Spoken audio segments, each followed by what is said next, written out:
Dang it. Oh, no. Come on in. Because now it's time to learn, to cook, to taste.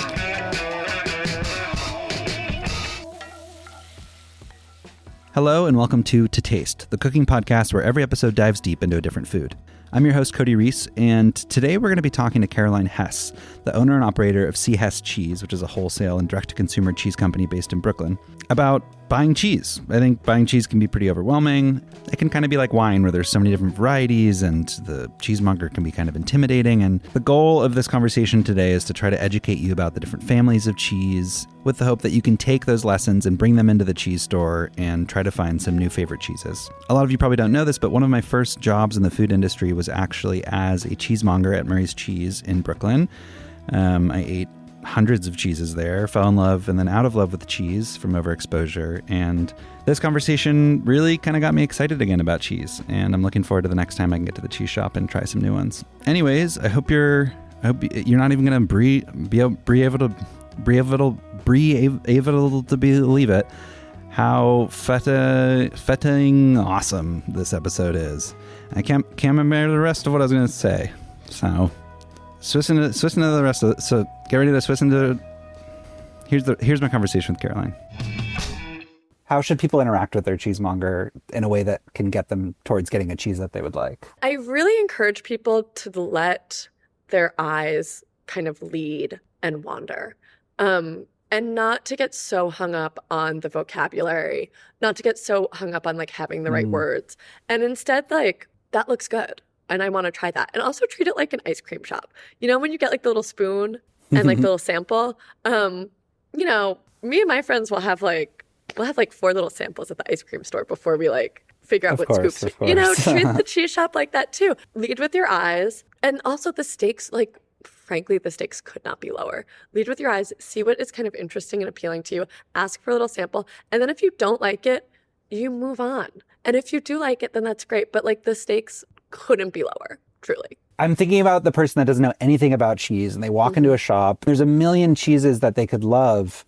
And if they don't know how to like explain what they like about a cheese, I fear they might not be able to find that new cheese. Right. And so I'm curious, do you separate cheeses into families of cheese? Yes, I think usually when I'm talking to, because also a lot of times like when I'm talking to chefs, I am having to like parse out what they mean, where I'm like, okay, very basic. Do you want something hard that you could grate or, you know, slice up? Or do you want something soft that you can like spread and like spoon? So that's a great place to start. So right now you have hard and you have soft. And then from there, you know, if you go like in the hard direction, you can kind of think about, okay, do I want it to be really hard and dry and crumbly like a Parmigiano Reggiano or like an aged Gouda? Or do I want it to be like a little bit softer and more pliable the way that like a Gruyere is,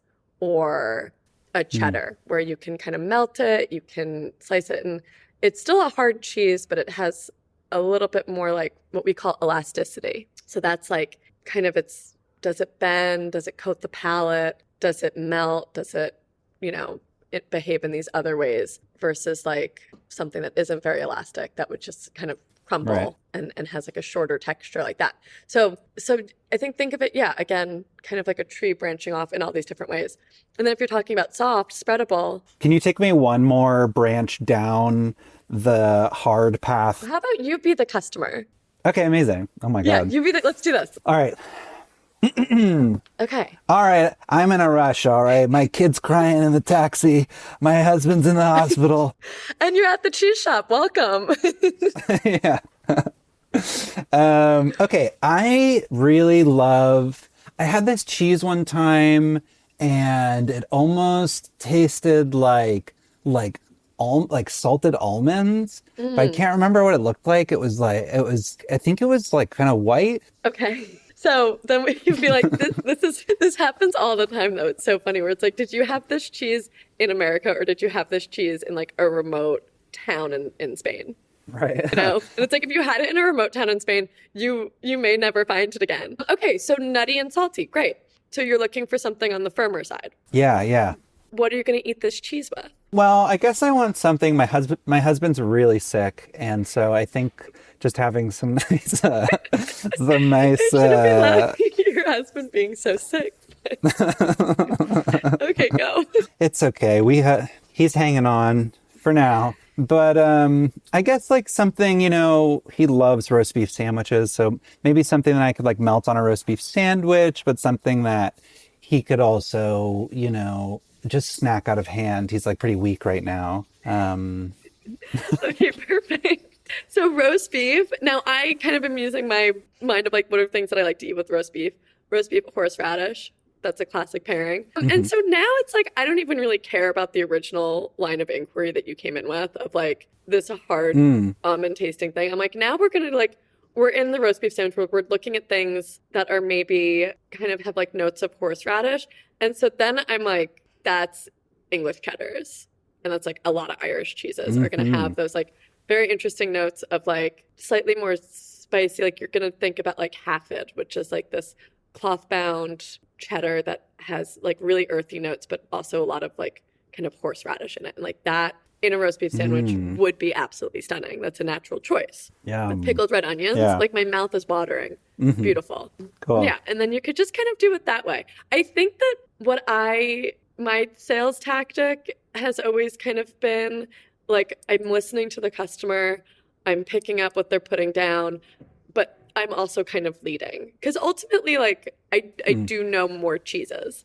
And so you come in, you have this idea of what you think you want or a cheese that you had once that you enjoyed. I will kind of use that as like a very vague starting point. And then as the conversation kind of continues and I get more information, then you might honestly end up leaving with a cheese that you weren't planning on getting, but that's kind of the beauty of the cheese shop. That's like if your cheesemonger is doing their job, that is how it should be. And you're like trying new things, you're exploring your palate. And I think that's to me like the gold standard of like a cheese shop experience. I love that. Yeah, no, I agree. I think that's cool. Do you have ways that you think about the flavor of types of cheeses? Like, for example, an Alpine cheese, the flavor spectrum of an Alpine cheese versus the flavor spectrum of a Gouda or of a cheddar. Yeah, so the flavor spectrum of like an Alpine cheese is Switzerland is actually my favorite cheese country, other than the United States. Switzerland is like so high up there for me. So Alpines can be anywhere from like really nutty, like classic, like kind of a Gruyere, or like a Comté is also like pretty nutty. But then you can also get into like this more sweet, like butterscotch territory. And then we're talking about cheeses like Hallerhocker. We're talking about cheeses like Schnabelhorn, like really some great names too. Ooh. We're talking about like Schlossberger. Now we're getting like toasted hazelnut butterscotch, like richer, kind of sweeter, but still savory cheeses. And then there's kind of like this other thing that I think only exists in my brain because I've never seen this flavor note anywhere else. But there's like a lot of Alpine cheeses that have almost like a very earthy, like leaf element, like kind of forest floor leaf kind of thing.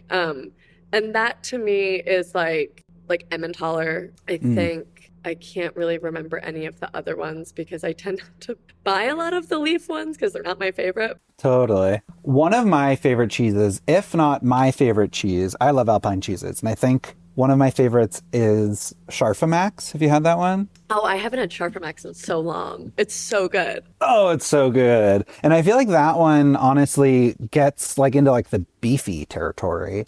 Like caramelized onions, like savory deliciousness. Oh, absolutely. Yeah, yes. Okay. Wow. Like if I could just sell Swiss cheeses, I could because they're so good. Yeah.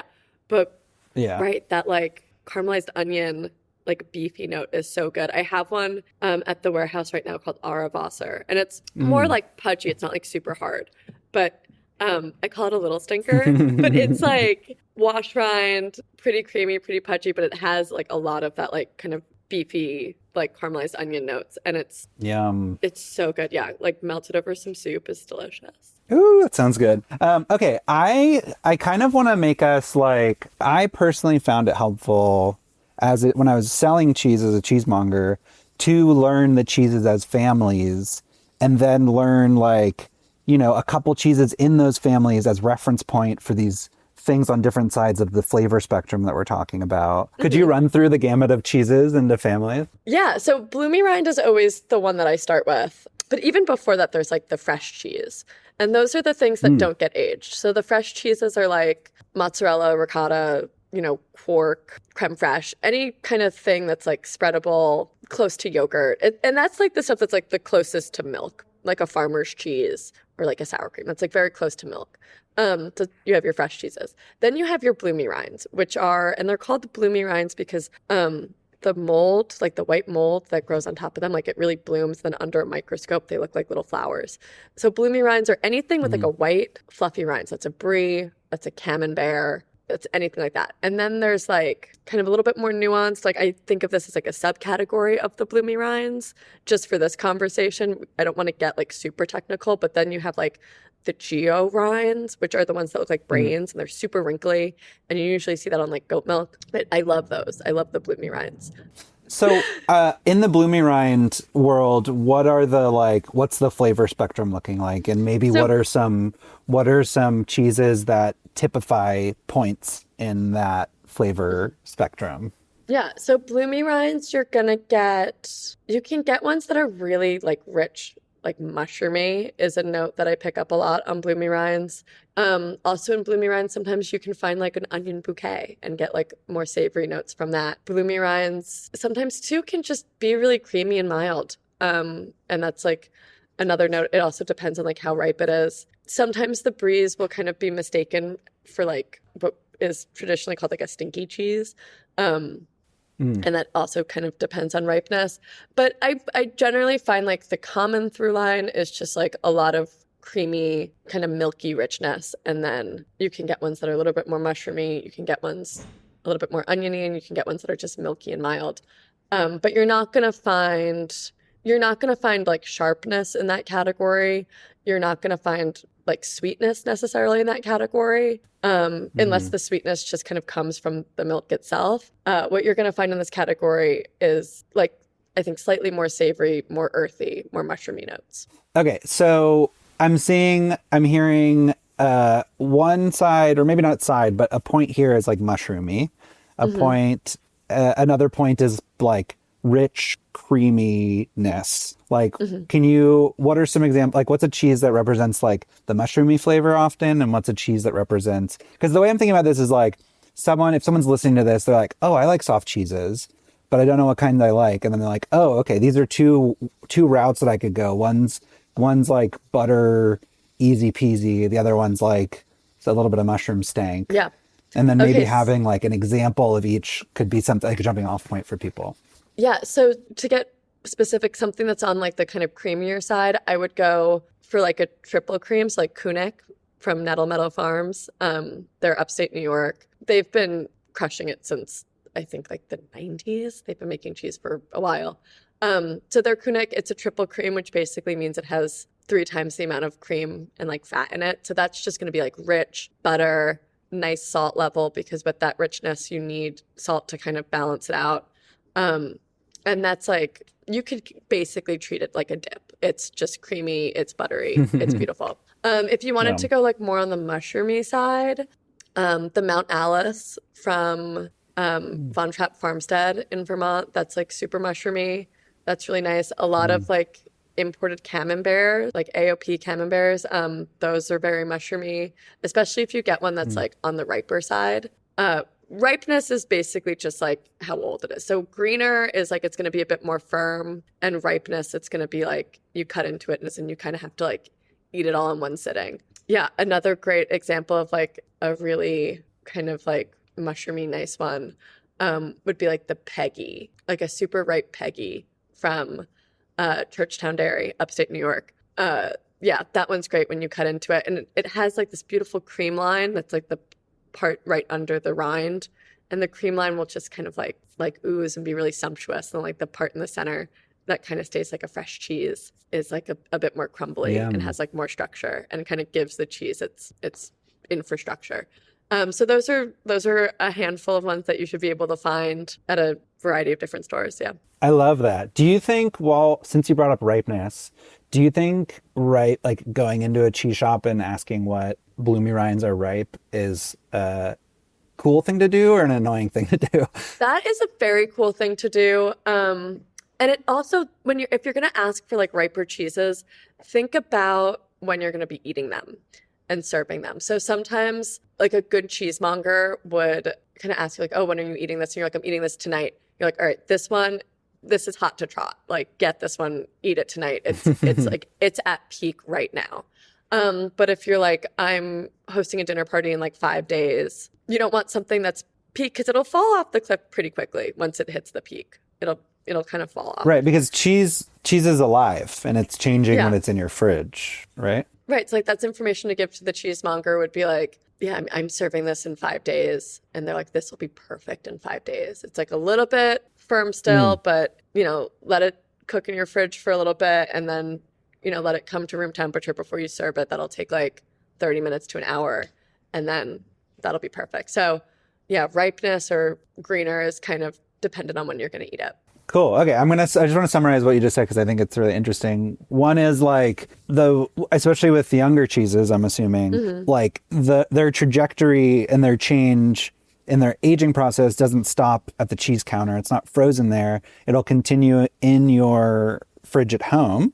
So it's something to take into account when you're buying cheese is like, how long until I'm going to use this?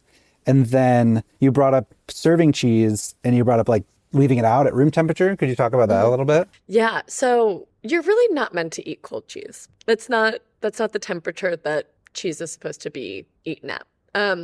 You get a lot more information when you let it come up to room temperature. And by information, I just mean like flavor, aroma, and things like that. So if you're going to spend the money on nice cheese, you want to get the most of it. So I recommend, there are some cheeses that I don't put in the fridge. And I just like leave it out under like a little bell jar on my counter. And I just go. Wow. For however long the piece of cheese lasts. Like what kind of cheeses? I will do that with a lot of Alpines because those don't tend to like sweat as much. That's amazing. Okay, I think you're about to segue into washed rind cheeses. Yes, so washed rinds are my first love. The like smellier the better. Like if it didn't smell like a foot, I was like, that's not cheese. What are we doing here? And so a washed rind is anything that has that like orange kind of tacky rind on it. And the reason they're called washed rinds is because they literally get washed with like any kind of solution. So it might just be like a salt and like water solution, but a lot of times you can have like beer washed or like a wine washed cheese or something like that. And the wash, especially if you're going to wash it in like beer or wine, what you're doing is you're kind of feeding the cultures that are on the surface of the cheese. So especially if it's like a wine or a beer, you want to look for something with a lot of residual sugar because that'll feed the yeast and then you'll get more development. So specifically like Taleggio, that was my first favorite cheese. That's a cow's milk cheese from Italy. It has like the DOP protected origin designation, which means that it's pretty affordable because the Italian government like subsidizes people who make Taleggio pretty heavily. So that's great. That is like, you can now we're talking about like big stinkers versus little stinkers. And so when people traditionally are like, I want like kind of like a bigger, stinkier cheese, that's what we're talking about. But to be more specific than just like stinky, because it's not like super appealing. Now we're talking like beefy, kind of brothy flavor, or, like really dank mushroomy flavors. And then sometimes in the middle of that, you can almost get like some chocolatey notes too. And so these cheeses sometimes can be really good to serve after dinner. But they're usually pretty salty. But depending on the style, so like Taleggio from Italy is a classic example. Epoise in France, that's like also one of the great cheeses of the world. That tends to be a little bit softer, like almost like kind of spoonable, like a little bit liquidier. And that's a pretty big cheese. Like that's got a pretty big, like beefy kind of meaty element to it. And yeah, I mean, there's a lot of like hard Alpine cheeses that also get washed, but those are like in the Alpine category, they're pretty different. But if you kind of want things that are like adventurous, I think that those are the two cheeses, like Epoise and Taleggio, that you could go into any cheese counter, whether it be like a small shop in your neighborhood or like the Whole Foods or something like that. And you can ask for those two cheeses or cheeses similar to that. And that is like a phenomenal jumping off point for the person working behind the counter. You know, I heard something, and tell me if this is true or false. I heard that the bacteria that is responsible for making wash-rind cheeses, B. linens, is the same bacteria that you might find in I know one's exactly where you're. armpits. Yeah, I know exactly where you're going. That's the Or- truth. That's true. On the foot, yeah.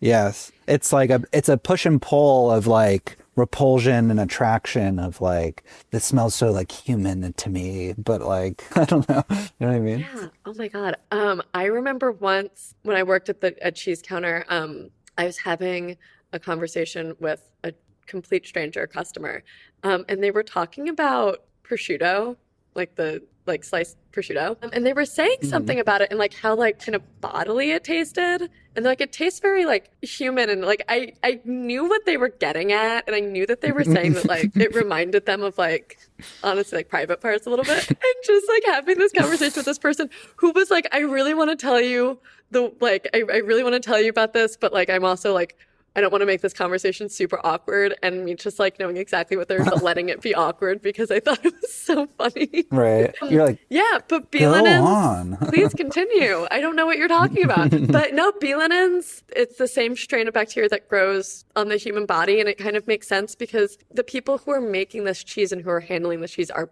people. And so, and this is going to gross a lot of people out, but something that is said often is that like one of the kind of things that informs like the flavor profile of a certain cheese is like who is handling it and what their microbiome is like and what they have on their skin and what they have in their hair and in their mouth and on their breath and all this stuff. And it doesn't make so much of a difference that like, you know, it could ruin a batch of Tony cheese. made this. No, right. Not at all. But it's something a little bit. It's a lighter touch, but also to make anybody feel any better, B. linens also exist in the ocean. So there's a very funny story of you're in California, so you know Cowgirl Creamery. Yes, of course. And they're up in Petaluma. So they make this cheese called Red Hawk. And Red Hawk is essentially a wash rind version of Mount Tam, which is their triple cream. And my friend Kate Arding, who owns a shop up in Hudson, New York called Talbot and Arding, she was their first employee at Cowgirl Creamery. And so she was in charge of making this batch of Mount Tam. And the Mount Tam in the aging room did not develop a white rind. It developed this like orange tacky rind. And they were so mad at her. And they were like, what happened? And apparently what happened was like the window was open and it was like a windy day and a bunch of B. linens blew into the creamery off of the ocean. And that is how they got that's crazy. Red Hawk, which is a cheese that is still made to this day. But the first one was like a total accident. It was B. linens that just came in off the ocean breeze. So I love that. That's so isn't sweet. that beautiful? But I also like the foot and armpit thing. Like to me, that speaks to me. It's fascinating to me. I love that. You're getting me excited about cheese again. Yeah, don't be a recovered cheese person. Come back into the fold, please. I simply must. Okay, cool. So after wash rind cheeses, where do we move into in the family world? Yeah. After wash rinds, then I would usually go into alpines because those are firmer cheeses that also get washed. But then that's what we were talking about earlier, where you have, you know, Gruyere, Comte. The Alps are huge. So, and they go through a lot of different countries. Most of the time when we're talking about alpine cheeses, we're thinking about like Swiss and like French cheeses, but like Parmigiano Reggiano is kind of an alpine cheese too, you know? Hot take. Well, because also it not really anymore, but in my heart it is because it's like, there's this Swiss cheese that's called Sprinz, and it's basically like Parmigiano Reggiano's Swiss cousin. But they were like, I'm like, oh, if you look at a map, it makes sense that there's like these two cheeses that are very, very similar. I find Sprinz is a little bit sweeter. Sprinz doesn't have as much like umami and like acidity as Parmigiano Reggiano does. But I'm like, yeah, people were going back and forth and talking and trading cheeses, and you know, somebody copied somebody to like make both of these things, you know. After the wash rinds, I'll usually go into alpine because a lot of those get washed. And then we can talk about like, do you want something oniony? Do you want something sweet? Do you want something nutty? Do you want something, that you're going to melt? Is this something you're going to, slice? Is this something you're going to just like eat on the cheese plate? Are you cooking? What are you doing? And so that's kind of where I like to go from there. And so specific cheeses you could ask for would be, Gruyere, Comté. But that's a huge world. And I think that that's like another thing where I would just kind of like try and remember like the blockbuster names, which would be like the Comtés and the Gruyères, and then like see what the monger comes up with, because I'm sure they have cheeses at the counter that are like a little bit more esoteric, a little bit different, and that don't have like those AOP designations. They're not like protected origin cheeses.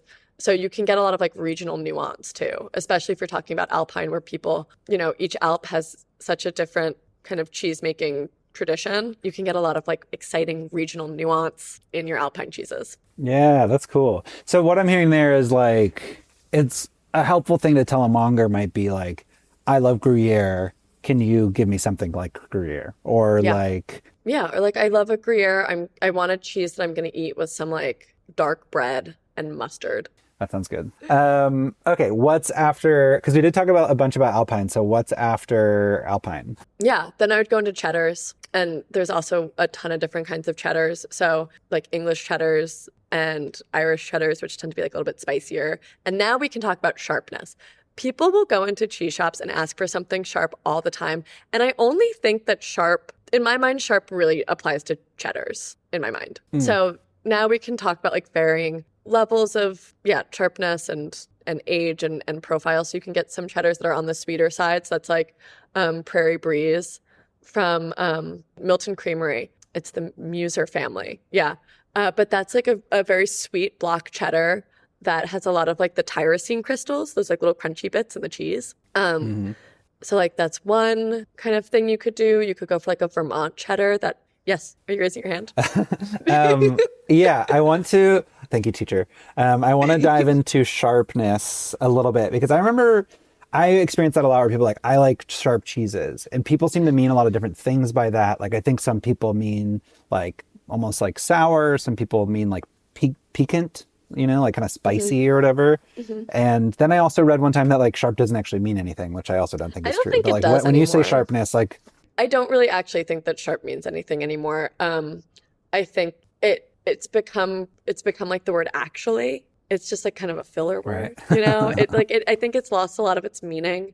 I always thought about sharpness as like acidity. Like when someone's like, I run a really sharp cheddar, I think they want something that kind of makes their like, under their jaw kind of tighten a little bit. Right. But what I found interesting when I was working at Murray's was like that, like the acidity spectrum is a spectrum of cheddar cheeses, but there's also these other flavor spectrums of like, the difference between like Florey's truckle, which I feel like tasted really different from, like a Cabot cloth bound or something. Right. Okay. But like cutting into a Florey's truckle and getting that like first little bit, like that first taste off of like a Florey's truckle is like the most beautiful moment. I can't like.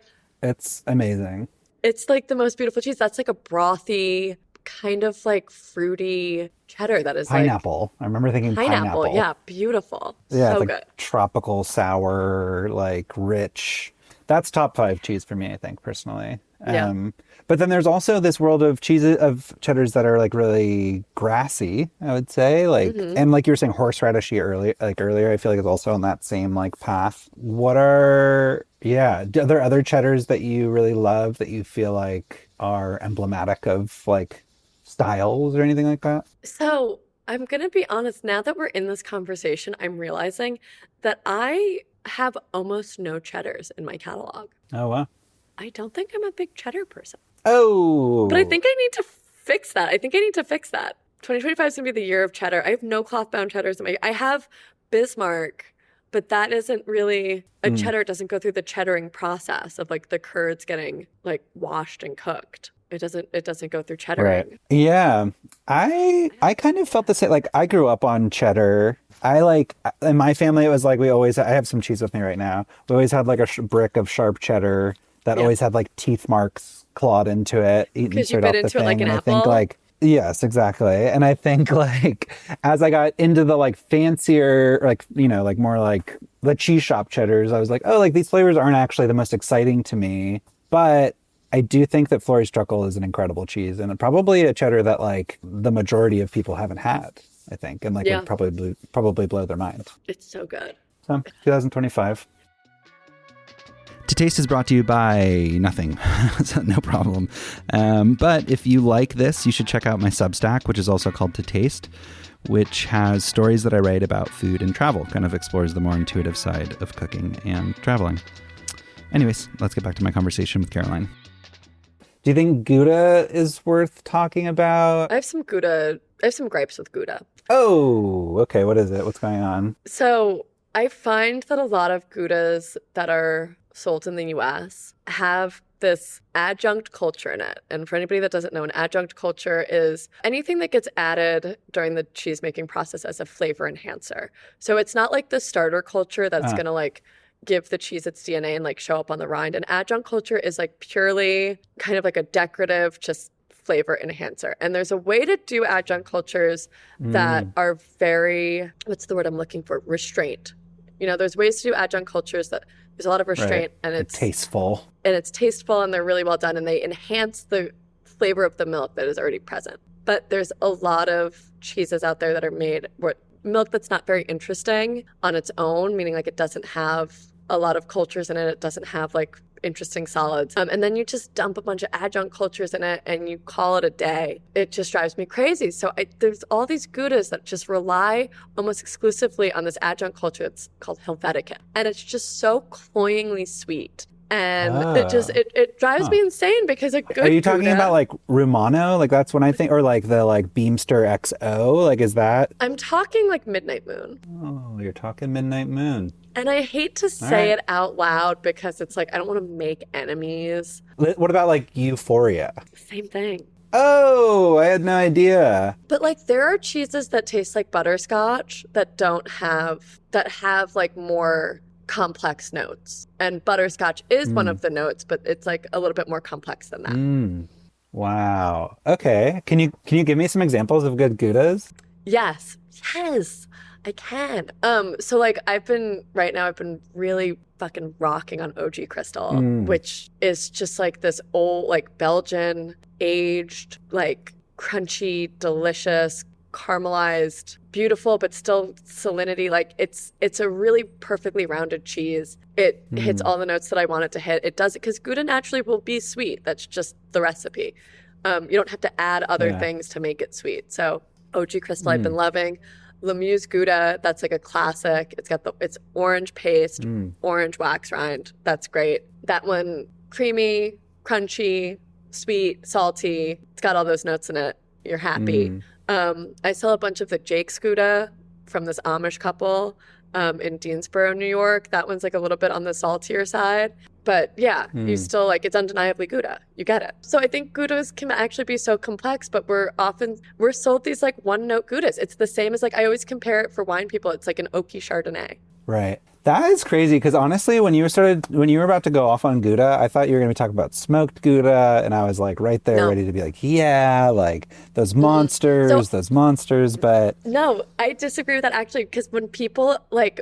I feel like there's a lot of people I feel like there are people who get so dogmatic about like, I don't like cheese with stuff in it. I don't like smoked cheeses. I don't like if you put truffle in a cheese, if you put this in a cheese, I don't like that. I do like that if it's done well. If you're really smoking the cheese and you're not adding like liquid smoke flavoring, like I like to party. I'm into that. Right. Totally. the Jake's Gouda people, they do this nettle Gouda that has a bunch of like herbs and it's like nettle, parsley, chive, celery, a little bit of garlic powder, a little bit of black pepper, and it's like a broth bowl of soup. Like it's gorgeous.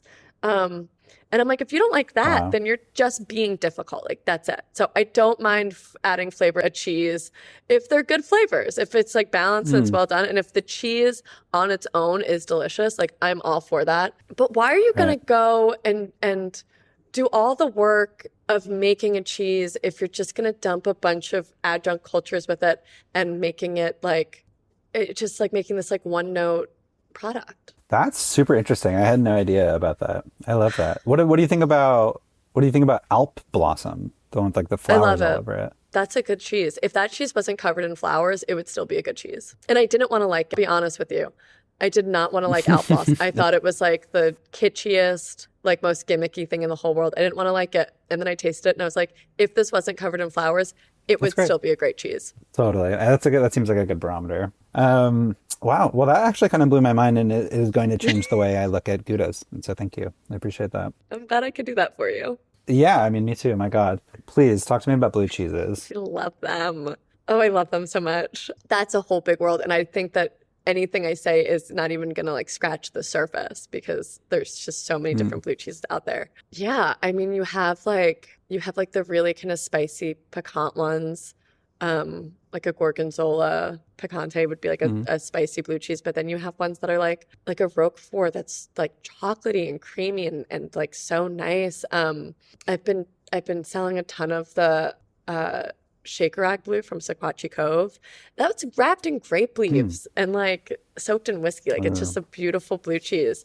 So it's really interesting because then you have like Danish blue, which I don't like.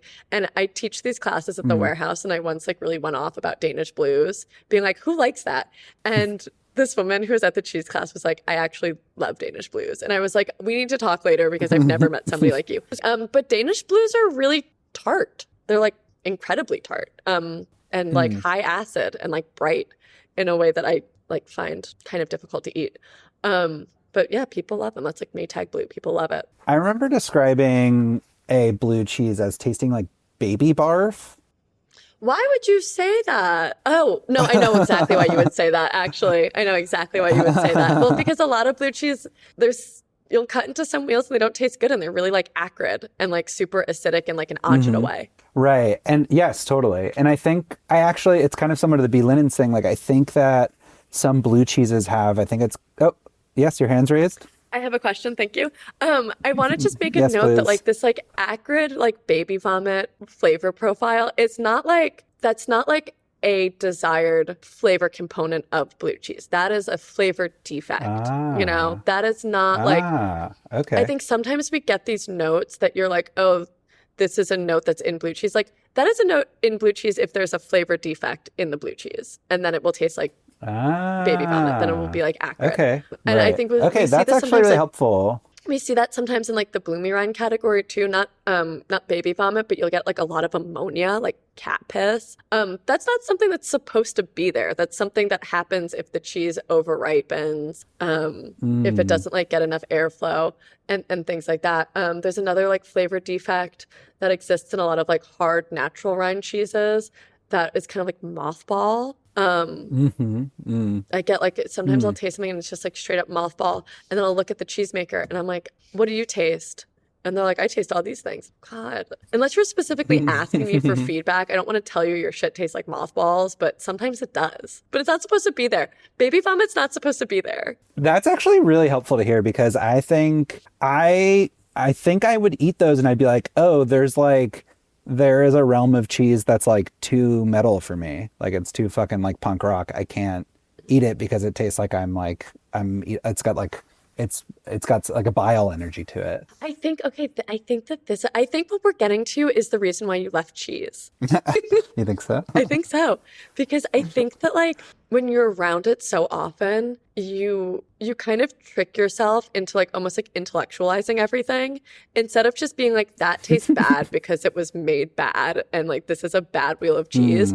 You're like, oh no, I guess I just like am not metal enough. I don't party like that. And it's like, no, it's just like that was just like a bad batch of cheese. It has like, your palate is like on point. But if you're forcing yourself to eat things that taste like baby vomit, like, yeah, I would leave that industry too. Cheese kind of holds a lot, it's like blue cheeses, if we're going to talk about blue cheeses, and some bloomy rinds too. Those are strains of penicillin. It's medicine. A lot of like early lore about like original like Roqueforts and Camemberts was like, oh yeah, you like ate a bunch of this cheese and then like you didn't have tuberculosis anymore. Oh, that's funny. I'm trying to think what other those seem like a lot of the families, which I think is really cool. And I appreciate you like going down that like thought experiment route with me. Can I talk about something that's important to me? Finally. Yes, please. It would literally be an honor for you to do that. I want to talk about ordering quantities. Oh, And okay. I think that if you're going to buy cheese for yourself, Oh a God. quarter pound is not a good size piece of cheese. Actually, if you're buying cheese for anything, a quarter pound piece is the worst size piece because it's not big enough to get two servings out of, but it's just slightly too big to be like one serving. And then you're left with this awkward little piece that you can't really save because it's going to Right. dry out and get weird. So Wow. quarter pound pieces of cheese. If somebody comes to me and asks for a quarter pound of cheese, I cut them a third of a pound because they don't know what a quarter pound of cheese is like. Mhm.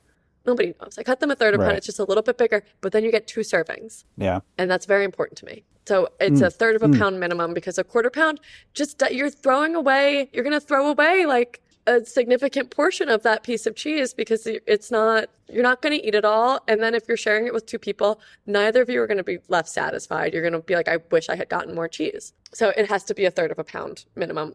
Please, anyone who's listening to this, promise me you go into a cheese store, regardless of what you get and regardless of what you do, at least do a third of a pound minimum, please. It's so important to me. Listen, I hate to do this to you, but I think I'm going to push back a little bit on that. Do you think I'm just upselling? 'Cause I'm not. Well, first of all, I remember being, when I was a cheesemonger, cutting a quarter of a pound sucks ass, especially on big cheeses. But as a consumer of cheese, a lot of times when I'm going into a cheese shop, the thing that I'm excited about is trying new cheeses. And contrary to popular belief, I'm not made of money. But you look so rich. I know. I guess I'm like, as a consumer, my ideal thing would be to like, I would love to go to a cheese shop and buy 8 pieces of cheese, 6 pieces of cheese, 5 pieces of cheese, who knows? Okay, hedonist. Well, yeah, I am a hedonist. I'm proud of it. Well, and that's the reason why I love the bits and bob containers at cheese stores, which I think are I like, love the bits and bob containers because then you can even get like eighths. oh my You God, get like eighths of amazing. a pound. Yeah, When people ask me for an eighth of a pound, I'm like, I'm not a drug dealer. I'm not giving you an eighth. Right, totally. If you want an eighth Sell of drugs. weed, then we can talk about it. Yeah, if you want to get weed from me, that's different. But yeah, I think the bits and bob containers is great. But see, I'm like, I would rather leave with 2 or 3 third of a pound pieces of cheese that I can really okay. that I can really indulge in. Like really indulge in, really like get into that cheese. A third of a pound gives me enough cheese to then like experiment with taste, with pairings, with like time of day. Do I like this cheese in the afternoon? Do I like this at night? Do I like this in the morning? But that's just kind of me. I suffer from what I call it the Cheesecake Factory syndrome, where I don't like a ton of options.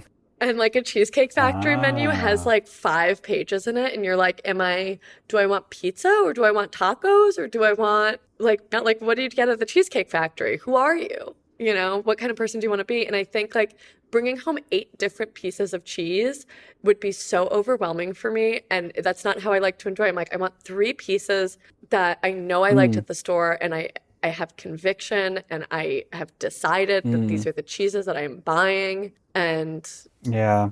that's what I like. I like 3 pieces, 2 or 3 pieces. I get that. I hear that. I was going to say maybe even a half piece of one cheese. Wow. I get it. I mean, I think like ultimately, spiritually, philosophically, I'm with you. And I think like cheese, like much good food, I think kind of begs you to pay attention to it and to experience it with all your senses. And I do think I get what you're saying that like having only bits and bobs, it's like there's something ephemeral about it. You don't get to like spend time with it really. And I remember when I was writing about cheese, I would just like sit with a piece of cheese for like an hour and like slowly eat it and like write and talk about it. Meditative. Totally. And just like say words out loud that came to mind, like other foods and adjectives and stuff. And I hear that. And I think it's fair. Like, I think like this is your time on the podcast. And I think it's fair that the listeners at home leave with the lesson that they should get a third of a pound. I think that's, I think that's cool. Well, also, I have a question for you is like, if you're going home with 8 cheeses, Oh God. does your palate not get tired? Like, are you able to taste like 8 cheeses and like really taste each one of the 8 cheeses? Definitely not. But no, I don't think I guess it's not really about that. Like it is about hedonism in some sort of way. And maybe the grand lesson is, as it always is, to slow down and be more mindful. See, because that's what cheese is about for me, and that's I think why I was initially so drawn to it, was because the process of making cheese and aging it is so slow and meditative. And I like Mm. to kind of bring that to the table when I'm eating the cheese too, is like having it really be a chance where I can like slow down, be very like, I hate the word mindful because that makes me seem like a different kind of person than the type of person that I am. Present, maybe. Right. But it really forces you to just like be present, be like, oh, I'm eating this cheese and I'm enjoying it. And it's like, it can be very like kind of just like a sensual pleasure. And then you're like, oh, I have this like thing in the pantry. Like, oh, what if I put like chili crisps on this? Is that crazy? Can I do that? Should I do that? Don't do it. Right. It's crazy. Right. But like Yeah. it gives you more time, especially if you're drinking something effervescent, like getting like a little bit of a buzz on, and you're just like, you know what I want to do with this is Right. like eat it with some kimchi. Yeah, go to town on it. And, Well, I like, go guess to maybe town that's on like it, a good transition into like how you think about pairing. Because I think that's also something that I imagine people at home are like, someone's having like a dinner party and they went to this cheese store and like, a silver-tongued cheesemonger talked them into buying a horseradish cheddar cheese, and then they're like putting it on their cutting board and they're like, what do I put with this? Do you have philosophies that guide you in that? Or what would you suggest to people at home, I guess? Yeah, I think mainly, so something I have kind of dedicated my 10-year career to is that I want to make it more approachable. I want to make it less like, I like to focus less on like the shoulds and shouldn'ts, because I don't think that that's welcoming. I don't think that that's fun. So I think with pairings, my rule of thumb is like, you don't really know if it works unless you try it. So, you have to kind of taste everything to like find out the pairings that like you truly do like. And then like let yourself be surprised as well. But like there's some standards that like aren't going to go anywhere. Like, Marcona almonds, for instance, like any kind of like nut. I love a hazelnut. It like makes me believe in God. I love hazelnuts so much. How does something taste like that? It just like great. exists. It's crazy. Amazing. Beautiful. Right, but like if you're serving cheese after dinner, you might put like more jams and fruit or chocolate or caramel with goat milk is like a beautiful combination. But if you're serving cheese before dinner, like, you want things that would go more with like olives and, charcuterie, like meat, and things like that. Like, yeah, I don't want to eat like a bunch of strawberries before dinner. It's weird. And I don't want to eat olives after dinner. Or I do maybe want to eat olives after. I want to eat olives all the time. You do. I do. But that's an interesting way to think about it. I don't think I ever thought about like I do think like when I was learning about that at Murray's, it was like with like or contrasting. But I do think like before or after dinner and like other things you would serve at those times normally is actually a really smart way to think about it. That makes a lot of sense. Yeah, I think that I have kind of also developed this like philosophy around pairings, because every time people would get on like a super specific level of like, oh, you want to like contrast or you want to supplement, you want to do like that, I would get like overwhelmed. I'm Nervous. just like the wealth of flavors that are out there. Like, I don't know what goes, but like, I don't know what's going to contrast or complement or like what notes I'm going to tease out here. Like, I don't really know. So I'm kind of fast and loose with most things, specifically pairings, though. I'm kind of like, this works. I think rarely you'll find something that like really doesn't work. I feel like when I find pairings that really don't work, it's usually like with beverages. Like, I don't think beer really works that well all the time. I think there are a lot of beers that don't really lend themselves to cheese. But I think that like, again, if you are somebody that loves beer and then you love cheese, that seems like a great combination for you. Yeah, go for it. Right. Cool. I like that. I think that's nice. I do remember, I remember people would be like, I'm having like a Chablis or whatever. And I'm just like, And I'm like, what the fuck I does don't know, that mean? Yeah. What does the Chablis taste like? Yeah, it's nice. It's cool. I do think like it's nice. I think the like mission statement of making things less serious, more fun, more exploratory, I think is doing God's work in food. Thank you.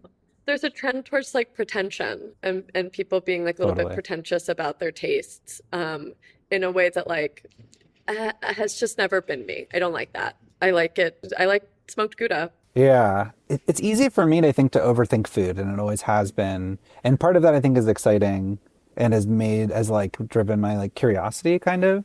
Yeah. And I think that there's always a simpler way to look at it of like, do you like the way this tastes? Do you like the way that tastes? Like, what if you tried tasting them together? Kind What of if you try to them situation, you together? know? Or like I'll get customers sometimes being like, "Oh, this cheese that I bought from you, I melted it on a burger. Do you hate me?" And I'm like, if you melted your cheese on a burger and then you feel like you did something like wrong and sinful, like that's exactly where I want you to be. That's exactly the kind of thing I want you to do with the cheese. It's like, ooh, was it so good that you have to tell me about it, even though you think I might get angry with you, I might hate you. Like that's exactly what you should be doing with the cheese. If you're like, this is so wrong, perfect. That's the perfect spot to be. Oh, that's so sweet. That actually brings up another thing I was curious about, which is like cheese leftovers. Like I feel like I've had like a dinner party before and I've got scraps of these cheeses that I no longer want to like shove directly into my mouth. Do you have any like go-to ways that you end up cooking with cheese that's left over or Yeah. incorporating it into like other things that you're eating to like change things up? Because I imagine you end up with a lot of extra cheese in your life. Yeah.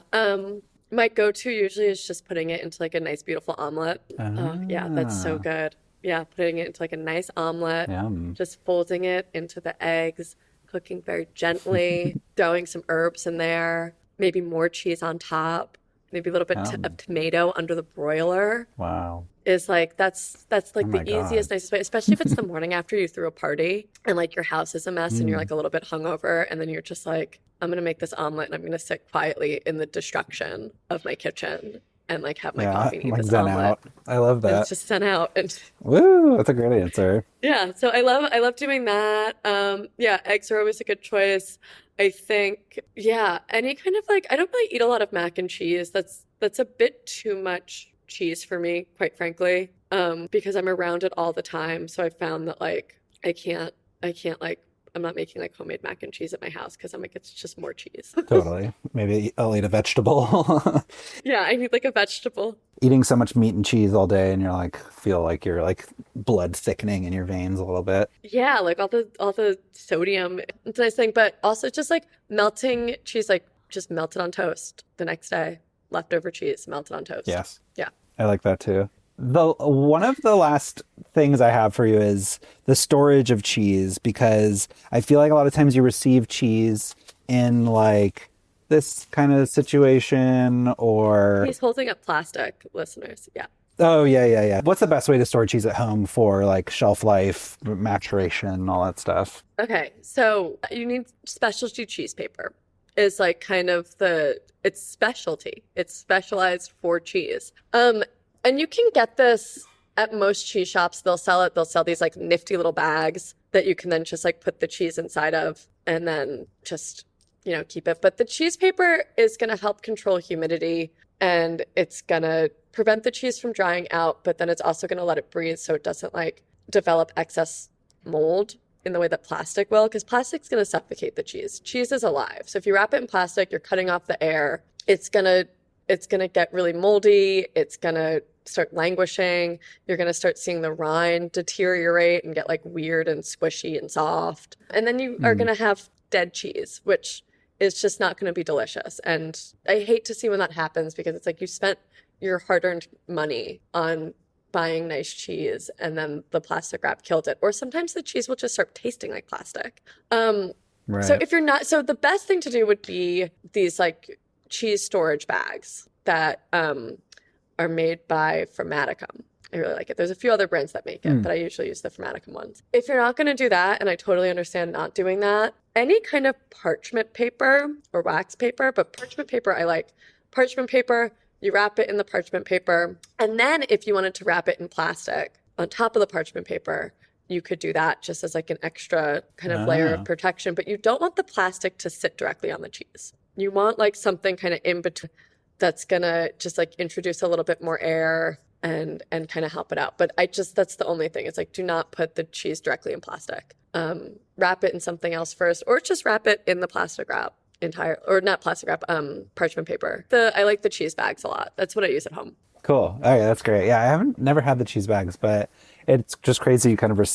You often receive cheese in a way that's not the best way to store it, and a lot of people's cheeses get all hard, and you're not sure if like that means it's bad. Right, it gets like weird hard spots where it dries out and it starts cracking. Also, a lot of like grab and go counters will wrap in plastic. And I was actually talking to Kathy Strange yesterday, who is like the big kind of Whole Foods cheese ambassador. She's been in the game for a very long time.